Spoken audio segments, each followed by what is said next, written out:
नमस्कार दोस्तों, सनातन ज्ञान 33 यूट्यूब चैनल में आपका एक बार फिर से स्वागत है। दोस्तों, हम सभी जानते हैं कि व्यक्ति का मन बहुत चंचल होता है। यही कारण है कि मन अशांत रहता है और कई तरह के सवालों का जन्म भी अशांत मन के कारण ही होता है। यदि आप जीवन में शांति चाहते हैं तो इसके लिए जरूरी है मन को शांत करना। लेकिन मन को शांत कैसे किया जाए? गौतम बुद्ध से जुड़ी इस कहानी के माध्यम से आप जान सकते हैं कि मन को शांत करने का क्या तरीका है। इसमें भगवान गौतम बुद्ध द्वारा मन को शांत करने के आयामों के बारे में बताया गया है। जानते हैं इस कहानी के बारे में, जिससे आपका जीवन बदल जाएगा। एक बार एक लड़का गौतम बुद्ध के पास जाकर कहता है, मेरे जीवन में बहुत अशांति है, कृपा करके आप मेरा मार्गदर्शन कीजिए जिससे कि मैं इस अशांति से छुटकारा पा सकूं। गौतम बुद्ध लड़के से जीवन की अशांति का कारण पूछते हैं। लड़का उत्तर देता है, अत्यधिक विचारों के कारण मेरे भीतर बहुत सारे विचार आते हैं जिससे मेरा मन अशांत रहता है। बुद्ध मुस्कुराते हुए कहते हैं, ऊपर आकाश की ओर देखो और बताओ कि तुम्हें सूर्य दिख रहा है। लड़का ऊपर देखता है और कहता है, धूप दिख रहा है। बुद्ध उससे पूछते हैं कि अगर तुम लगातार धूप में खड़े रहोगे तब क्या होगा?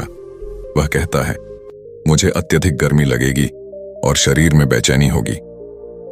बुद्ध लड़के से कहते हैं कि अगर धूप में खड़े रहने से तुम्हें गर्मी लगती है तो इसमें दोष किसका है, सूर्य के ताप का या तुम्हारा?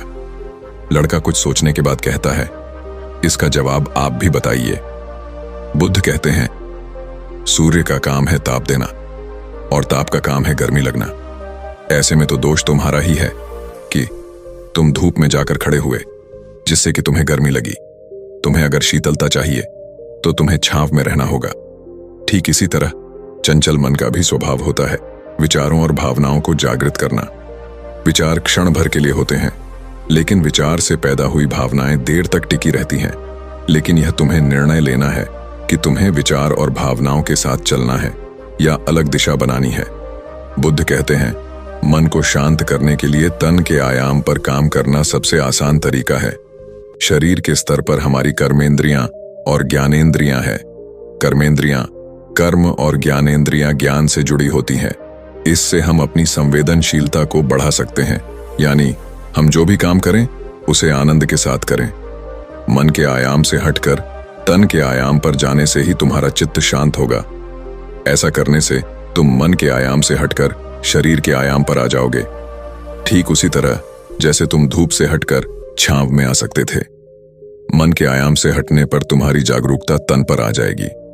जब तुम तन के आयाम पर काम करोगे तब तुम्हारा चित्त शांत होगा।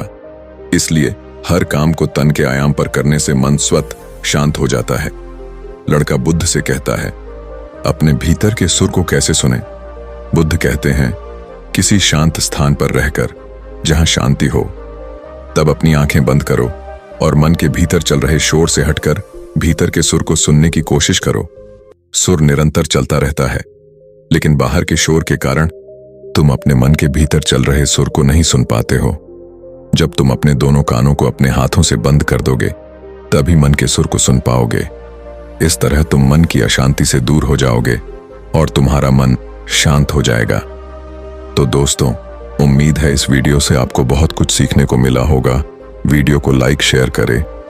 ऐसी और मोटिवेशनल वीडियोस देखने के लिए सनातन ज्ञान 33 यूट्यूब चैनल को सब्सक्राइब करें।